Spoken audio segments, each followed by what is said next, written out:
Episode 51. Langit di luar gedung perusahaan mulai berubah jingga saat Devano masih duduk di balik meja kerjanya. Tumpukan dokumen belum juga selesai. Beberapa kali sekretarisnya masuk membawa berkas baru untuk ditandatangani. Sedangkan di sofa panjang dekat jendela, Nalina tertidur sejak siang tadi. Wanita itu meringkuk kecil sambil memeluk bantal sofa. Rambut panjangnya sedikit berantakan menutupi pipinya. Wajahnya terlihat tenang, namun sesekali keningnya berkerut, seolah pikirannya bahkan tetap gelisah dalam tidur. Devano beberapa kali diam-diam menatap istrinya di sela pekerjaannya. Ada rasa hangat yang selalu memenuhi dadanya setiap melihat Nalina berada di dekatnya seperti ini. Seperti rumah ternyaman, itu yang Devano rasakan. Hingga beberapa jam kemudian Nalina mulai menggeliat pelan. Matanya terbuka perlahan. Ia tampak bingung sesaat sebelum sadar dirinya tertidur di kantor suaminya. Nalina duduk perlahan sambil mengusap matanya. Lalu pandangannya jatuh pada Devano yang masih serius bekerja.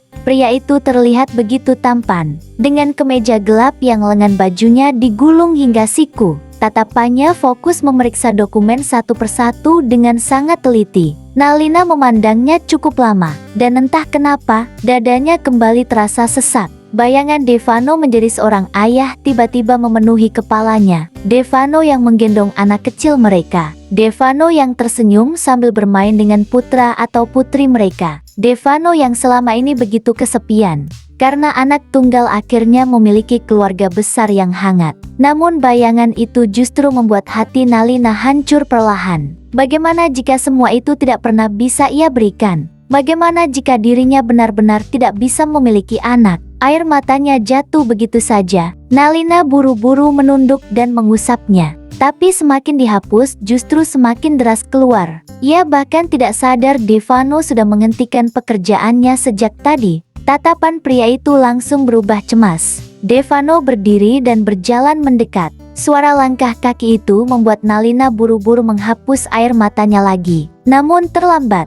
Devano sudah duduk di sampingnya. Tangannya langsung membelai rambut Nalina dengan lembut. "Ada apa? Katakan padaku.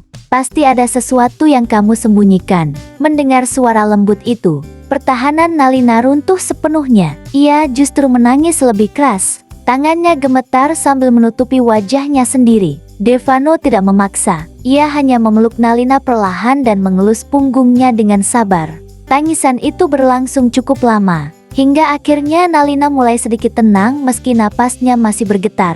Devano mengusap sisa air mata di pipinya. "Katakan padaku sayang, apa kamu tidak betah tinggal di rumah mama? Apa kamu ingin kita kembali ke apartemen?" Nalina cepat-cepat menggeleng. Bukan begitu. "Lalu kenapa? Aku tidak bisa tenang melihatmu terus bersedih seperti ini." Nalina menunduk dalam. Suaranya bergetar saat akhirnya berbicara. Aku takut tidak bisa membuatmu bahagia. Aku takut justru jadi penghalang kebahagiaan keluarga Mahendra." Devano mengernyit bingung. "Apa maksudmu? Aku tidak pernah sebahagia ini sejak menikah denganmu. Ini bahkan momen paling bahagia dalam hidupku. Kenapa kamu berkata seperti itu?" Nalina kembali menangis. "Aku takut mengatakannya." Devano langsung memegang kedua pundaknya. Tatapannya begitu serius.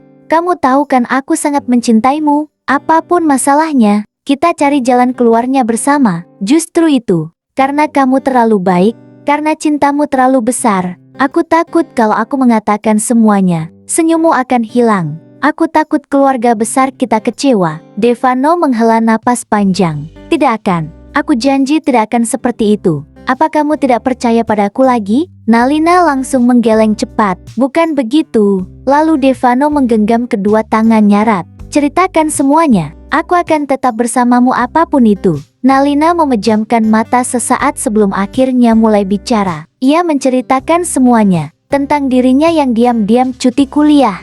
Tentang keinginannya segera memberikan anak untuk Devano. Tentang harapannya membahagiakan Mama Rani dan Papa Leo. Tentang dirinya yang diam-diam pergi ke dokter kandungan untuk program kehamilan. Devano mendengarkan tanpa menyela sedikit pun. Hingga akhirnya Nalina berkata dengan suara yang semakin kecil, "Tapi dokter bilang aku tidak subur. Aku akan sangat sulit memiliki anak." Kalimat itu langsung membuat tangisnya pecah lagi. Ia menutup wajahnya sambil menangis terseduh-seduh. Aku gagal jadi istri yang baik, aku tidak sempurna, aku bahkan belum bisa memberimu apa-apa. Devano langsung menarik Nalina ke pelukannya. Pelukannya begitu erat seolah ingin menenangkan semua ketakutan istrinya. Tenanglah, masih banyak cara untuk mengatasinya. Sekarang teknologi kedokteran sudah sangat canggih. Kalau memang kamu ingin punya anak, aku akan mencari dokter terbaik. Kalau perlu kita keluar negeri, aku akan melakukan apapun. Nalina mengangkat wajahnya perlahan.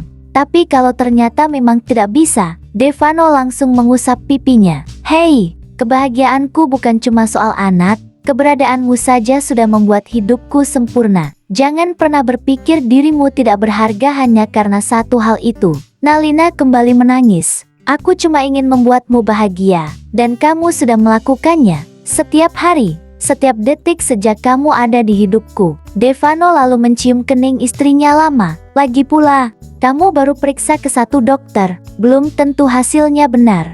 Kita cari pendapat dokter lain. Nalina mulai sedikit terdiam. Benarkah? Aku masih bisa punya anak? Tentu saja, kalau Tuhan belum memberi kita anak, mungkin karena belum waktunya. Bukan berarti tidak akan pernah ada. Jadi jangan terlalu memikirkan semuanya sendirian. Kita hadapi bersama. Nalina akhirnya mengangguk pelan. Dadanya terasa sedikit lebih ringan. Namun masih ada rasa takut kecil yang tersisa. Devano lalu tiba-tiba tersenyum jahil. Dan kalau mau cepat punya anak, kita harus lebih rajin usaha terutama malam hari. Nalina langsung melotot. Vano, di keadaan seperti ini kamu masih sempat bercanda? Devano tertawa kecil. Aku serius. Nalina langsung mencubit pinggangnya pelan. Aku tadi benar-benar hancur tahu. Aku merasa seperti wanita yang tidak bisa melakukan apapun. Devano kembali memeluknya. Jangan pernah berkata seperti itu lagi. Kamu itu hadiah terbaik dalam hidupku. Bukan beban, bukan kegagalan, dan bukan wanita yang kurang. Nalina kembali meneteskan air mata. Namun kali ini, bukan karena takut, melainkan karena terlalu dicintai. Devano lalu berdiri sambil menggenggam tangannya. Ayo, kita pergi beli kue dan es krim kesukaanmu. Aku mau istriku tersenyum lagi. Nalina tersenyum kecil meski matanya masih sembab. Namun tepat saat mereka hendak keluar dari ruangan, ponsel Devano tiba-tiba berdering. Nomor tak dikenal yang muncul membuat tatapan Devano berubah dingin seketika. Karena merasa ada yang mengganggu momen indahnya bersama sang istri. Dan entah kenapa, Nalina mendadak merasa perasaannya tidak tenang. Bersambung.